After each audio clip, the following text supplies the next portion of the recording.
Item ಯಾವುದೇ ಇರಲಿ try ಮಾಡಿ ಆಚಿ ಚಿಕನ್ ಮಸಾಲಾ. ಪರಿಷತ್ ಚುನಾವಣೆಯ ಅಖಾಡ ರಂಗೇರಿದೆ. ಪ್ರಮುಖವಾಗಿ ಬಿಜೆಪಿ ಶಾಸಕರು ಬಂದು ವೋಟ್ ಮಾಡ್ತಾ ಇದ್ರು.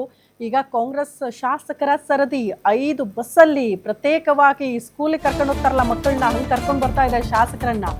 ವಿಧಾನಸೌಧಕ್ಕೆ ಕಾಂಗ್ರೆಸ್ ಶಾಸಕರು ಆಲ್ರೆಡಿ ಆಗಮಿಸಿದ್ದಾರೆ. ಆಗ್ಲೇ ವಿಷಲ್ಸ್ ತೋರಿಸಿದ್ವಲ್ಲ, ರೀಚ್ ಆಗಿದ್ದಾರೆ ವಿಧಾನಸೌಧ ಅಂತ. ಆಲ್ರೆಡಿ ಬಸ್ಸಿಂದ ಇಳಿತಿದ್ದಾರೆ. 5 ಬಸ್ಗಳಲ್ಲಿ ಬಂದಿಳಿದಿದ್ದಾರಂತೆ ಕಾಂಗ್ರೆಸ್ನ ಶಾಸಕರು. ಸುರ್ಜೇವಾಲಾ ನೇತೃತ್ವದಲ್ಲೇ ಕಾಂಗ್ರೆಸ್ ಶಾಸಕರು ಬಂದಿಳಿದಿದ್ದಾರೆ. ಕೆಲವೇ ಕ್ಷಣಗಳಲ್ಲಿ ಕಾಂಗ್ರೆಸ್ ಶಾಸಕರಿಂದ ವೋಟಿಂಗ್ ಆಗಲಿದೆ. ಕಾಂಗ್ರೆಸ್ ಇಂದ ಹ್ಯಾರಿಸ್ ಮೊದಲು ಮತದಾನ ಮಾಡಿದ್ದಾರಂತೆ. ಎನ್ಎ ಹ್ಯಾರಿಸ್ ಮೊದಲು ಮತದಾನ ಮಾಡಿದ್ದಾರೆ. ವಿಧಾನಸೌಧಕ್ಕೆ ಕಾಂಗ್ರೆಸ್ ಶಾಸಕರ ಆಗಮನ, ಖಾತೆ ತೆರೆದಿದ್ದಾರೆ.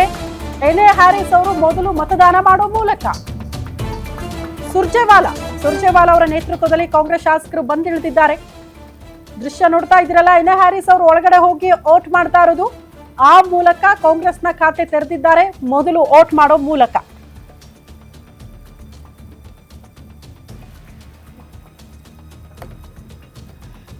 ಎರಡು ದೃಶ್ಯ ನೋಡ್ತಾ ಇದ್ದೀರಿ. ವಿಧಾನಸೌಧದ ಒಳಗಡೆ ಬಸ್ಗಳ ಎಂಟ್ರಿ ಆಯ್ತು. ಒಬ್ಬೊಬ್ಬ ಶಾಸಕರು ಬಸ್ ಇಂದ ಇಳಿದು ಒಳಗಡೆ ಪ್ರವೇಶ ಪಡೆದುಕೊಂಡಿರೋದು. ಪರಿಷತ್ತು ಚುನಾವಣೆಗೆ ಸಂಬಂಧಪಟ್ಟಂತೆ ಎನ್ಎ ಹ್ಯಾರಿಸ್ ಅವರು ಮೊದಲು ಹೋಗಿ ತಮ್ಮ ಹಕ್ಕನ್ನ ಚಲಾವಣೆ ಮಾಡಿದ್ದಾರೆ.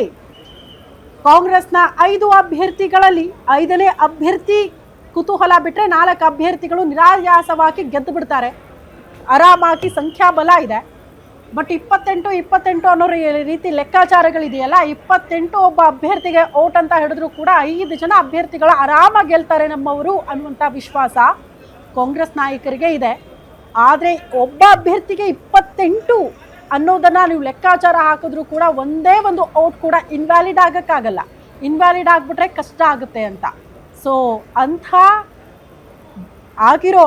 ಬೆಳವಣಿಗೆಗಳಾಗಿರೋ ಉದಾಹರಣೆಗಳು ಬಹುತೇಕ ಇದೆ ನಮ್ಮ ರಾಜ್ಯದಲ್ಲಿ. ಹಾಗಾಗಿ ಆ ರೀತಿ ಆಗಿಬಿಟ್ರೆ ಅನ್ನುವಂಥ ಆತಂಕ ಇದ್ದೇ ಇರುತ್ತೆ. ರಿಸಲ್ಟ್ ಬರೋ ತನಕ ಕೂಡ, ಕೊನೆಯ ತನಕ ಕೂಡ ಏನು ಬೇಕಾದರೂ ಆಗಬಹುದು ಅಂತ.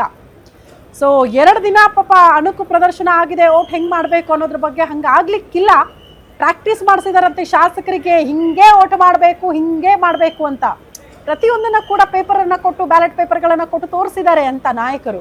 ಯಾಕಂದರೆ 30ಕ್ಕೂ ಹೆಚ್ಚು ಜನ ಹೊಸ ಶಾಸಕರಿದ್ದಾರೆ ಕಾಂಗ್ರೆಸ್ ಪಾಳ್ಯದಲ್ಲಿ. ಮೊದಲ ಬಾರಿ ಗೆದ್ದಂತಹ ಶಾಸಕರು, ಮೊದಲ ಬಾರಿ ಪರಿಷತ್ಗೆ ವೋಟ್ ಮಾಡ್ತಾ ಇರೋರು. ಹಾಗಾಗಿ ಆ ರೂಲ್ಸ್ ಅಂಡ್ ರೆಗ್ಯುಲೇಷನ್ಸ್ ಮತ್ತೆ ವೋಟ್ ಹಾಕುವ ರೀತಿ ನೀತಿ ಬಗ್ಗೆ ಎಲ್ಲ ಅವರಿಗೆ ಟ್ರೈನಿಂಗ್ ಆಗಿದೆ. ಹಂಗೆ ಬಂದು ಮಾಡಬೇಕಾಗುತ್ತೆ ಈಗ.